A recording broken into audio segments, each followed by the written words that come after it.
গল্পের শুরুতেই দেখা যায় তিথির বলে আমি তো তোকে মরিয়া হয়ে পাওয়ার চেষ্টা করছিলাম আদি। আনন্দি বলে তাই বলে আপনি ওভাবে আমার ঘাড়ে চাপিয়ে দিবেন দোষটা? বলে কি করতাম আনন্দ কেন বলবো না। তুমি কি করেছো? তুমি আদিকে আমার কাছ থেকে নিয়ে গেছো, আমার কাছ থেকে দূরে সরিয়ে দিয়েছো। আমি আদির সাথে একটু মোমেন্টস একটু একটু করে হওয়ার চেষ্টা করছি, তুমি সেটাও নষ্ট করে দিচ্ছ। আমার ডিনার প্ল্যান, সিনেমার প্ল্যান সবটা নষ্ট করেছো তুমি। এই সমস্ত শুনে এদিকে আদি রেগে থাকে। আমার এত রাগ হচ্ছিল না, আমি কি করবো, আমার মাথা ঠিক ছিল না। আদি তুই আমার একটু কথাটা বোঝ, একটু বোঝ। আমি তোর পাশে বসে একটু সিনেমা দেখতে চেয়েছিলাম, এর বেশি তো কিছু চাইনি। আনন্দি এসে আমার গায়ে রসগোল্লার রস ফেলে দিল। ভালোবাসি বলে এই সমস্ত করেছি, বল ভালোবাসা কি অন্যায়, ভুল? রাতে চুপ করে আছিস কেন, কিছু বল। আর তারপরে দেখা যাবে আনন্দি তো তার জন্যই তো তুই চুপ করে আছিস। আচ্ছা তুই আনন্দিকে ধুয়ে না পানি খা। তবে একটা কথা শুনে রাখ, আমার থেকে না তোকে আর কেউ বেশি ভালোবাসে না। তিথিরই হচ্ছে তোকে সব থেকে বেশি ভালোবাসে। একদিন না তুই সেটা বুঝবি, তোকে বুঝতে হবে। আদি বলে আপনি তিথিরের গায়ে জল ফেলেছিলেন আর রসগোল্লার রস ফেলেছিলেন, আর তখন বলে আমি তো কিচ্ছু করিনি। আরে বাবা আমি তো কিছুই করিনি, উনি তো একটার পর একটা আমার উপর দোষ দিয়েই যাচ্ছে। এদিকে তিথি দাঁড়িয়ে থাকে আর তখন সুপাইন আসলে বলতে থাকে কি হলো, এভাবে আমাকে ডাকলে কেন? আর তখন বলে আমাদেরকে যা করার তাড়াতাড়ি করতে হবে, আমাদের হাতে একদম সময় নেই। আর তখন বলে তিথির এভাবে তাড়াহুড়া করলে চলবে না, আমাদেরকে আস্তে আস্তে ধীরে সুস্থে কাজটা করতে হবে। তো যা করার এই বাড়ির বাইরে করতে হবে, বাড়ির ভিতরে করা যাবে না। এটা এমন ভাবে করতে হবে যাতে করে সবাই বুঝতে পারে এটা একটা অ্যাক্সিডেন্ট না। অনেক ভেবেচিন্তে ছক করে, বুঝতে পেরেছো তিথি? এবার ফাঁদে পড়েছি বলি কি আমার সব গুটি কাজ আর গুটি সাজানো হয়ে গেছে, এই সমস্ত বলে প্ল্যান করতে থাকে। এরপর দাদি আনন্দীকে বলতে থাকে কাউকে হিউমিলেট করে কষ্ট দেওয়াটা বন্ধ করুন, অনেক হয়েছে। কথা বলে সেখান থেকে চলে যায়। এই কথাতে কষ্ট পায় আনন্দী। তখন আনন্দী বলতে থাকে আপনাকে বারবার করে তিথি ম্যাডাম ভালোবাসার কথা বলতে পারবে,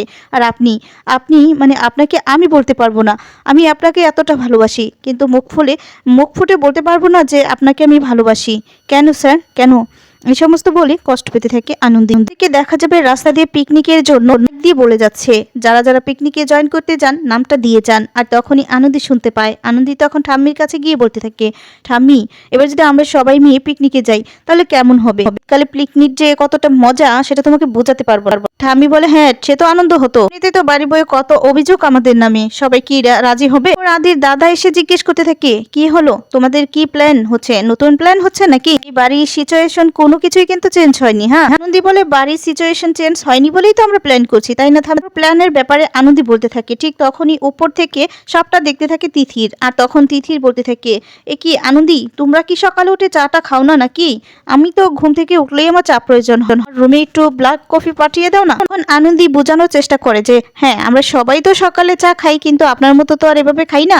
আপনি তো উপরে, কি ম্যাডাম আমরা সবাই তো এখানে আছি, তো আপনি ওখানে কেন? আপনিও নিচে আসেন, নিচে এসে চা খান সবার সাথে। এদিকে সুপায়ন পিকনিকের আলোচনাটা শুনে তিথির কাছে গিয়ে বলতে থাকে বলছি কি এখানে না বসে থেকে যাও, নিচে গিয়ে এদিকে দেখো আনন্দী পিকনিকের জন্য ঠামির সাথে আলাপ আলোচনা করছে, সেখানে যাও গিয়ে তখন বলো যে তুমিও যেতে চাও, তবেই না আমাদের প্ল্যানটা সাকসেস হবে, সেখানেই তো আমাদের প্ল্যানটা সাকসেস করা যাবে, তাই না? গিয়ে আরো উস্কে দাও। আদি চলে এসেছে। আদিকে তখন বলতে থাকে যে স্যার আপনি এসেছেন, খুব ভালো হয়েছে। আদি তখন বলে হ্যাঁ কি যেন বলছিলেন যে সবাই মিলে একসাথে কোথাও যাওয়া হবে। এদিকে কাকাই খুব খুশি। আনন্দী আদির কাছে সবটা বলতে থাকে যে পিকনিকের ব্যাপারটা নিয়ে। তারপর আদির দাদা বলতে থাকে তোমাকে আর কতবার বললে তুমি বুঝবে বলো তো? বলছি তো আমাদের এই বাড়ি থেকে কোনো পিকনিক টিকনিক কিছুই হয় না, আমাদের বাড়ির মেয়েরা বাহিরে গিয়ে আনন্দ করবে না।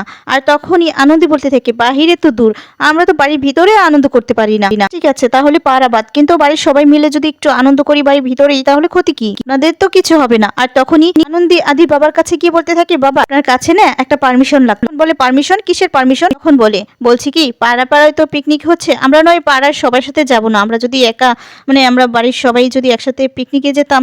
তারপরে দেখা যায় আদির বাবা বলতে থাকে হোয়াট রাবিশ, এই শোনো মেয়ে আমাদের বাড়ি থেকে না কেউ কোথাও যাবে না, কোনো পিকনিক হবে না, তোমরা ঘরে বসে এই কাজকর্ম এগুলো করলে কি হয় না? বাবা বলতে থাকে এই বাড়িতে তো একটা নিয়ম কারণ আছে, সেটা কি তুমি জানো না? তখন বলে হ্যাঁ বাবা নিয়ম কারণের কথা যদি বলে তাহলে বাড়িতে আমি বলবো নিয়ম কারণের বাহিরে কত কিছুই হচ্ছে, তাই না? দেখুন একজন এই বাড়িতে এসে বাহিরের লোক এসে থাকছে, তার বেলা কোনো নিয়ম কারণ নেই। তাছাড়া আমি ডাক্তার নই, হ্যাঁ মানছি আমি ডাক্তার নই দেখি কি আমার কোনো নিয়ম কারণ আমি কি কিছু জানি না? আমার কি মনুষ্যত্ব বলতে কিছু নেই? আপনারা ডাক্তার বলে কি এই শীতকালে একটু ঘুরতে যেতে পারেন না? চলুন না বাবা একটু ঘুরতে যাই সবাই মিলে, গরম গরম যদি খাবার রান্না করে খাওয়া হয় সবাই মিলে একসাথে।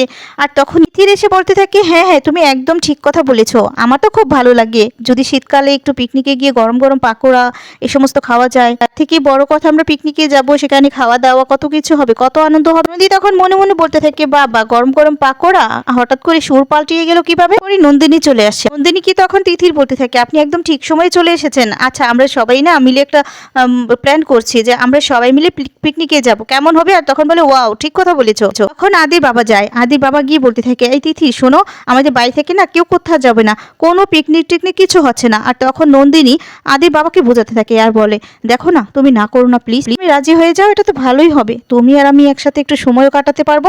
অনেকদিন তো হলো আমরা দুজন একসাথে সময় কাটাই, এখন এত রেগে থাকো না আর এত কাজ কাজ করো না, এর উপর তো কতটা ঝড় গিয়েছে বলো, একটু যদি ঘুরি ফিরি তাহলে ভালো লাগবে না। এদিকে দেখা যাবে মনে মনে বলতে থাকে যে এবার তো মনে হচ্ছে কাকাই রাজি হয়ে যাবে, মানে ম্যাডাম যেহেতু বলছে তাহলে তো রাজি হবেই, ভালোর জন্যই হয়। এই ফাঁকে আমিও বরং আমার বেবিটাকে ডেকে নিতে পারবো।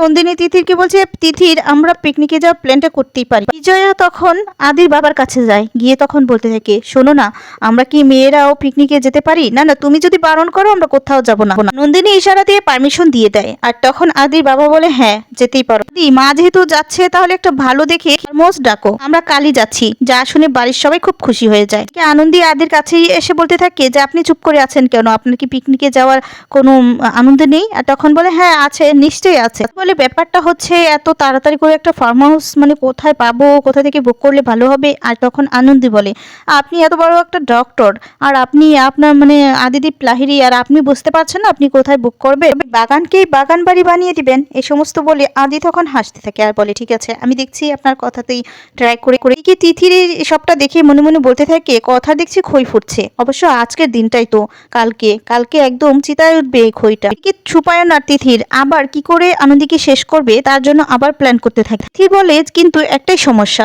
সব সময় যখন আনন্দীর কিছু একটা হয়ে যায় তখন হিরোইন হয়ে আনন্দীকে কিভাবে বাঁচিয়ে নিয়ে আসে, সময় একেবারে হিরোইন হওয়ার চেষ্টা করে। ছুপায়ন বলে, একদম ঠিক কথা বলেছো, এটা তো ভেবে দেখিনি যে শালাবাবুকে কি করে আটকাও। তিথির বলে, ওসব তুমি ভেবো না, আমি আছি তো। বলে দুজনে মিলে প্ল্যান করে নেয়। এরপর দেখে আদি বলতে থাকে যে আমি পেয়ে গেছি, বুক করে নিয়েছি। সবাই খুব খুশি হয়, আনন্দী বেশি খুশি হয়। আনন্দী তখন আদির কাছে গিয়ে বলতে থাকে, স্যার আপনি সত্যি ভালো। এই কথা বলে বারবার করে আদিকে সবার সামনেই জড়িয়ে ধরে। আর তখন আদি বলতে থাকে, কি হচ্ছে কি আনন্দী, এখানে সবাই আছে তো? আর তখন বলে, থাক না স্যার, আপনি সত্যিই খুব ভালো।